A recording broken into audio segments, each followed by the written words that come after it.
Hi everyone, welcome to the channel. My name is Cynthia. If it's your first time here, I am documenting our journey on the GAPS diet, and more than that is just really documenting our journey of healing our guts, which is my priority right now in this time of my life. So if you've never heard of the GAPS diet, it comes from the book from Dr. Natasha Campbell, Gut and Psychology Syndrome.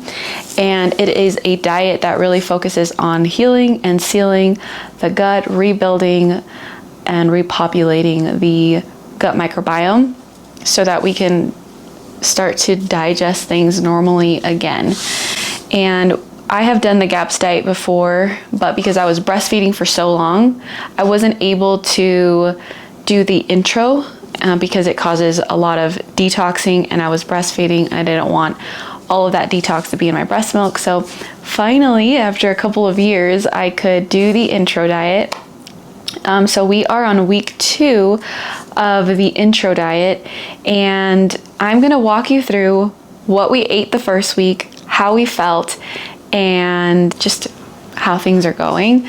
We did ease into the intro diet. We did the full GAPS diet for a couple of weeks before doing the intro diet, and I felt so amazing just doing the full GAPS diet. So if you feel like the intro diet is too much for you and you're not sure you could handle it, the full GAPS diet was really already a big game changer for my family once we tried it the first time and the second time. And so if you've read the GAPS diet before, really the intro diet is broken up into 6 stages. The first 3 stages are, I find, very difficult, and I think that everyone has to use some intuition and understanding of their bodies to know, okay, should I include this in the next stage? Am I ready for this? Maybe I should just pick something from stage 3 to sustain me because I'm not ready for everything that's in stage 3. That's kind of my approach. Okay, before we get into what we eat in a day, I do want to read to you what a few of the things that we're allowed to eat on the first stage of the GAPS diet. So in the first stage, it's homemade meat or fish stock. Chicken stock is particularly gentle on the stomach and is very good to start with. Basically, making meat stock, she goes through how to make meat stock. We need a lot of soft tissues from the bones. That's the best thing to add to our soups, and it's important to eat all the soft tissues on the bones. So we're drinking meat stock all day. We can have homemade soup made with your homemade meat or fish stock.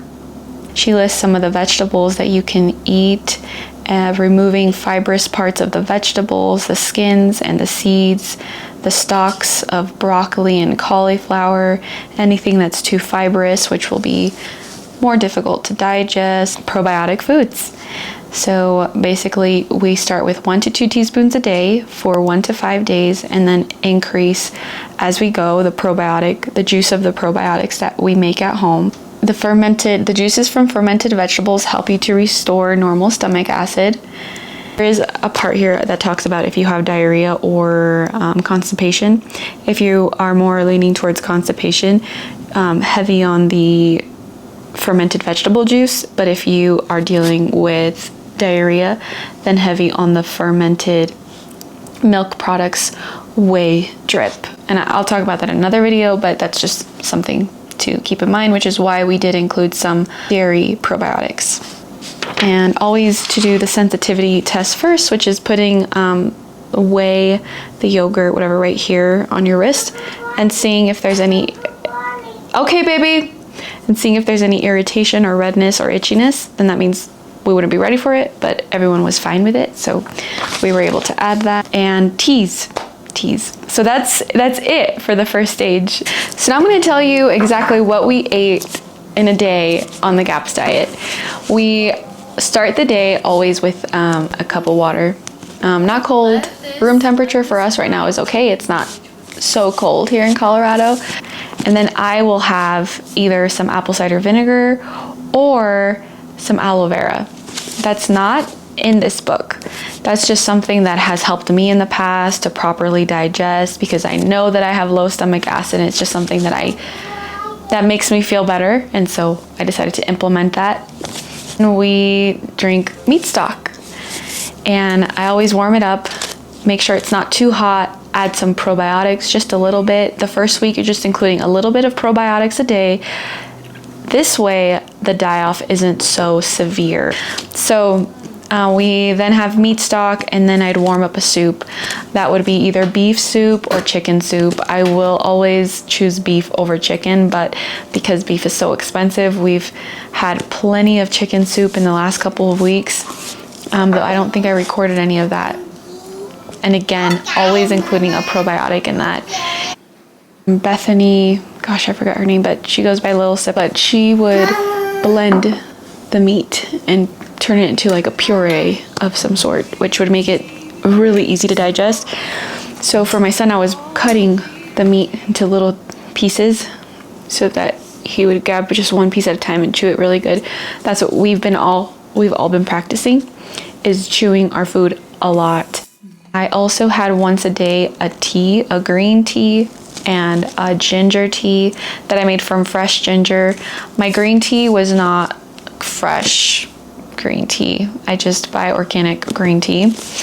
And for my son, we're doing more of a combination, all 6 stages, because I don't see that he really needs to be deprived of carbohydrates right now. He's only 2 years old, and I actually gave him solids with the GAPS diet. So, I've been working on his gut health since I was introducing solids, and so I think he can handle some peeled apples and really ripe bananas. And I can talk about why they need to be peeled and why they need to be really ripe in another video when my husband and I finally introduce it. Meat stock in between every meal with probiotics and water, and that's pretty much it. So that sounds, if it sounds difficult, it is difficult, especially if you've never tried something like this before.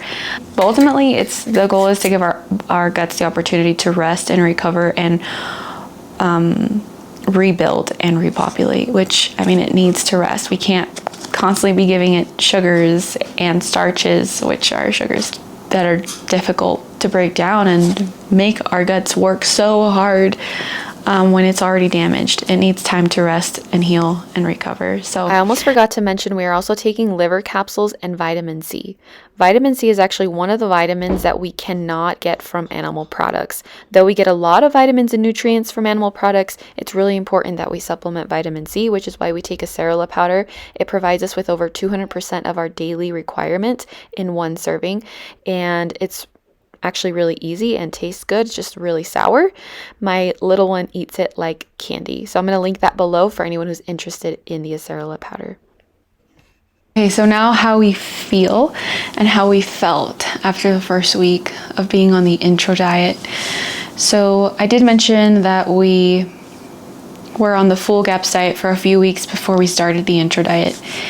And both my husband and I felt amazing on the full GAPS diet. I was waking up with so much energy. I was sleeping very well, which, if you know me, that's something that I have struggled with. We just felt really good.